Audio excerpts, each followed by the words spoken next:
Karine Trapp, c'est le nom de cette jeune maman de 36 ans originaire de Nîmes, en grève de la faim depuis le 1er mars. Karine Trapp en est à son 40e jour de grève de la faim, c'est-à-dire qu'elle est en danger de mort. Depuis 2016, elle se bat pour récupérer la garde de ses 2 enfants, Noah, 13 ans, et Samuel, 6 ans. Voilà plus de 4 ans qu'elle est au cœur d'une longue bataille judiciaire avec ses 2 anciens maris, chacun père d'un enfant, ligués contre elle et qui tentent de la faire passer pour une femme violente. Là où je me pose la question, c'est pourquoi les institutions continuent à accabler cette mère. En réalité, c'est lui-même qui serait violent et manipulateur, puisque toutes ces allégations seraient mensongères. Pour Karine, cette grève de la faim et de la soif est la dernière chance de faire bouger les choses et de revoir un jour ses enfants. Ce soir, elle est avec nous pour lancer un appel. Merci Karine d'être avec nous. Merci à vous. Merci beaucoup.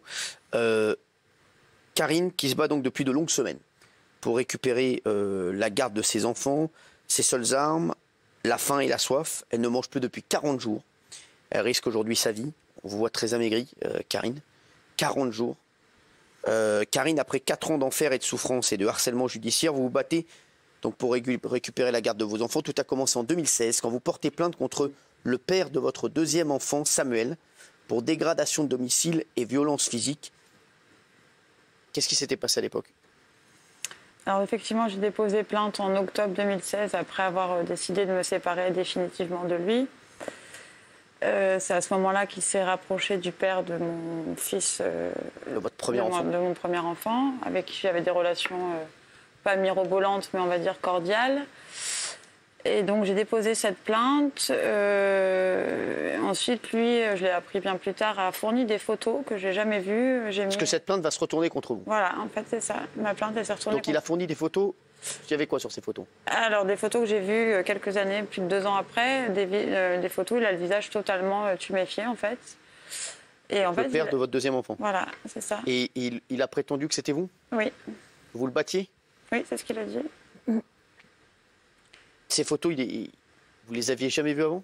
Je les ai vues pour la première fois en août dernier, avant de passer en procès. Donc vous allez être finalement reconnu coupable et pas victime. Et le père des 2 enfants et les pères des 2 enfants vont tout faire pour vous retirer la garde. C'est-à-dire qu'ils se sont alliés tous les 2? Oui, alors là, ils sont même devenus très amis aujourd'hui. Ils font leurs vacances, Noël, anniversaire. Voilà, donc... Pourquoi ils se sont ligués contre vous tous les 2? Ils se sont dit, en faisant une alliance, on va récupérer les enfants. Ils ont fourni des fausses preuves de ce que vous dites? C'est ce que vous dites? Alors les fausses preuves, ça c'est seulement le père de mon fils cadet. D'accord. Voilà.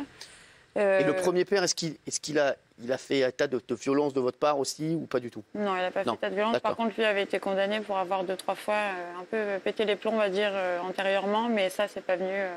Moi, j'ai même pas fait référence. Pour le coup, lui a été reconnu violent par des rappels à la loi antérieure. D'accord. Et ils vont gagner. Ils vont gagner. Et la garde de vos enfants vous a été retirée. C'était en 2007. En 2017. C'est en 2017, oui, exactement. En 2017 que vous perdez la garde de vos enfants. C'est ça. Ouais. Ça fait maintenant... Bientôt 4 ans. Ouais. Plus de 3 ans, oui. Bientôt 4 ans. Est-ce que vous voyez vos enfants aujourd'hui quand même? Alors, le petit Samuel... Alors, il y a une erreur dans l'âge de mon fils aîné, c'est 11 ans.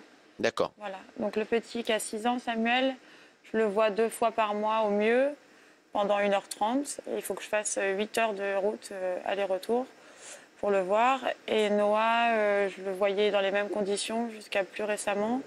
Et là, je le vois en plus de ces visites médiatisées. Donc, c'est dans un lieu clos. En fait, je suis jamais seule avec mes enfants. Et pour Noah, depuis peu, j'ai des visites libres en supplément. Donc, je peux sortir quelques heures avec. Et j'ai pas vu mes enfants ensemble depuis 3 ans. Voilà. Depuis 3 ans? Depuis vos 3 enfants ans. Ouais. Tous les 2 en même temps? Alors, le premier a été placé dans un foyer à Alès, il y a plus de 2 ans. Ouais. Et le second, donc, vit chez son père, en Lozère. Son père, celui qui avait fourni des photos que vous dites, des fausses photos, selon vous. Alors, et selon des expertises médico-légales, quand même. Oui, c'est ça. Oui. Non, mais c'est ça qui est incroyable. Comment ça se fait que vous perdez derrière? Alors en fait, les expertises, le problème, c'est qu'elles ont... Comme je vous dis, j'ai vu les photos très peu de temps avant le procès. Et selon l'expertise médico-légale, les deux, ouais. Ils ont vu que c'était, pour eux, c'était des photos qui étaient biaisées.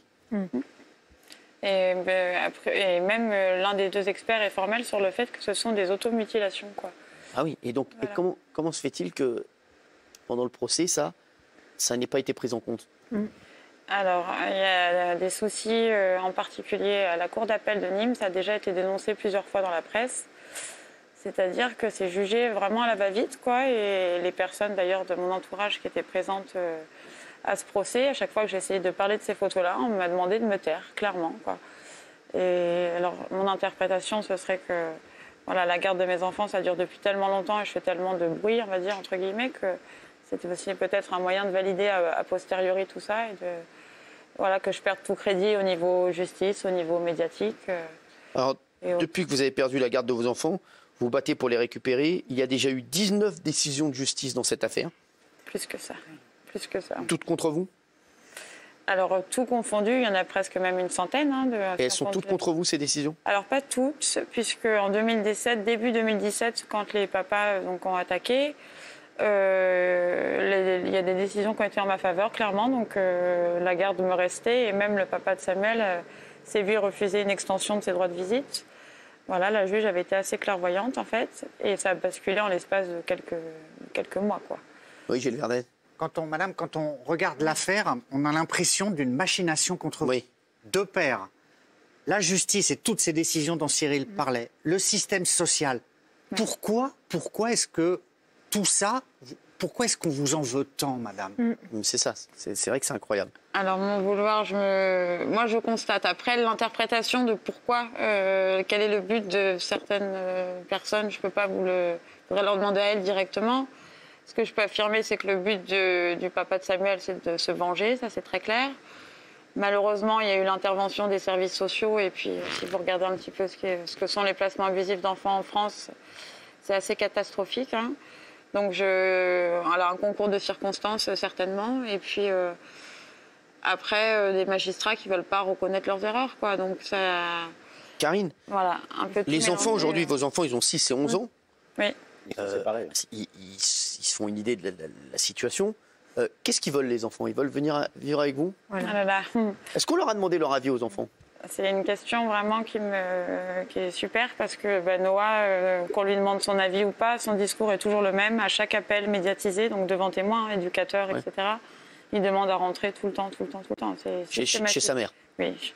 Noah, qui est le plus grand, qui a 11 ans, qui peut verbaliser. Voilà, exactement. Et même 6 ans, Samuel, il doit être... C'est un peu plus compliqué à 6 ans, mais je pense que là, dans ces cas-là, il faut quand même demander l'avis aux enfants. Ils ont 6 ans et 11 ans, surtout pour le plus grand.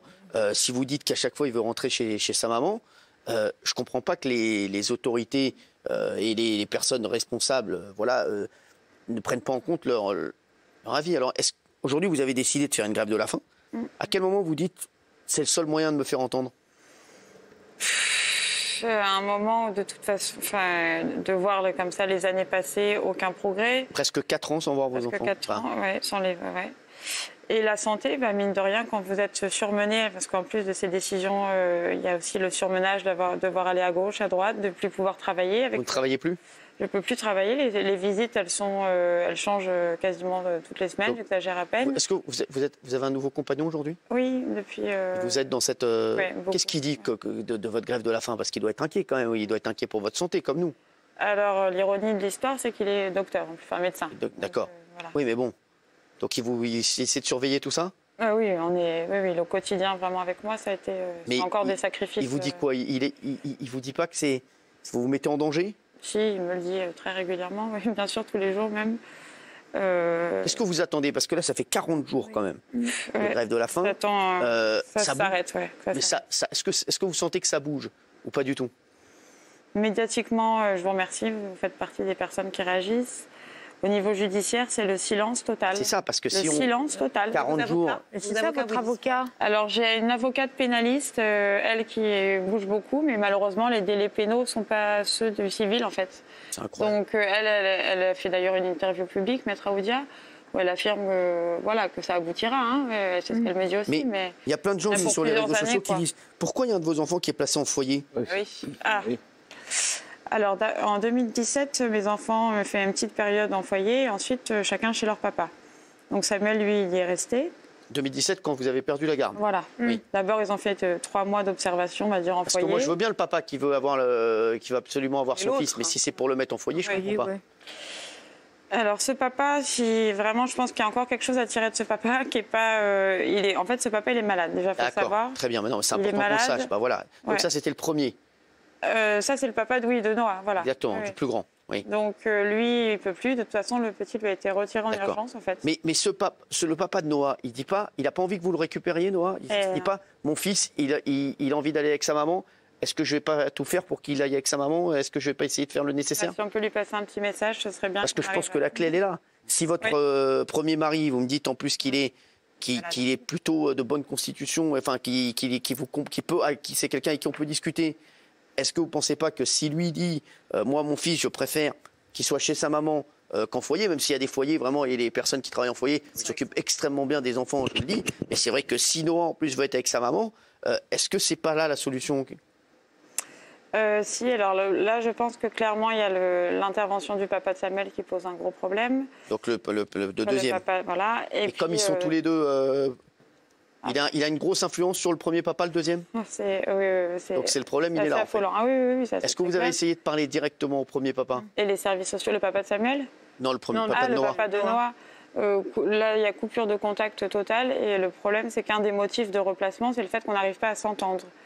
Ça, moi, je l'affirme clairement qu'il y a certains intervenants sociaux qui entretiennent ce conflit, en fait, pour continuer, pour que le placement perdure. C'est-à-dire que si ce problème-là est réglé, il n'y a plus de placement de l'enfant. Quelle est votre solution aujourd'hui? Quels sont vos motifs d'espoir? Est-ce que vous pensez que vous allez pouvoir récupérer vos enfants, ou au moins Noah, qui est en foyer, assez rapidement, ou pas du tout? Si je fais ça, c'est que j'y crois.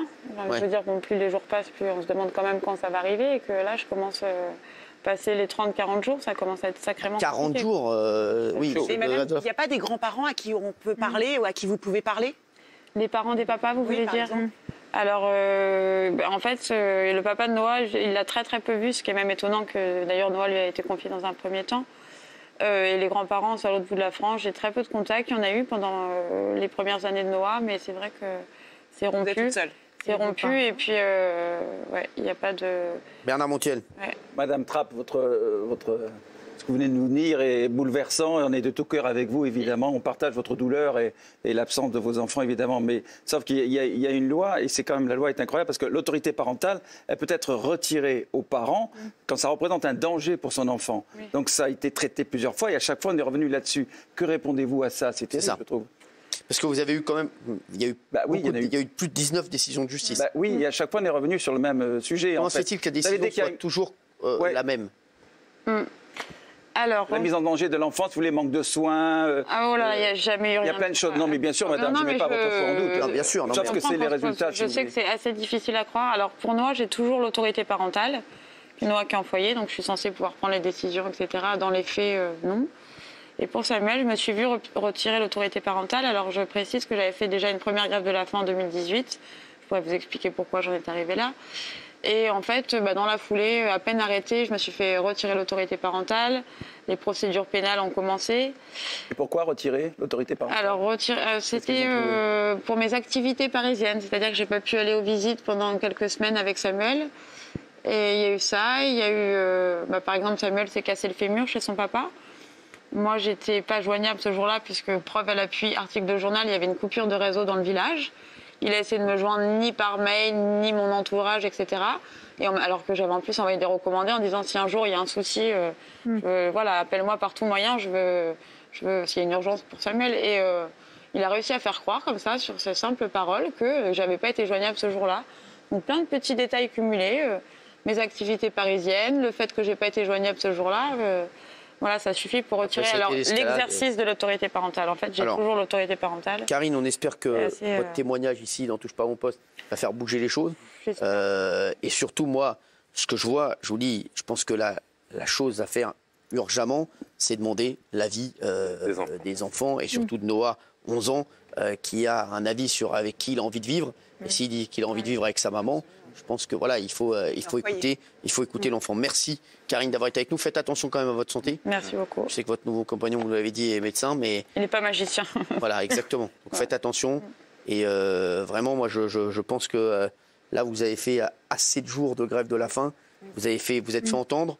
Je pense que maintenant, il faut être aussi raisonnable parce que les enfants, ils ont envie de voir leur maman et ils ont envie de la voir en bonne santé. Donc, je ne suis pas sûr que ce soit la bonne solution. Maintenant, vous avez fait passer votre message.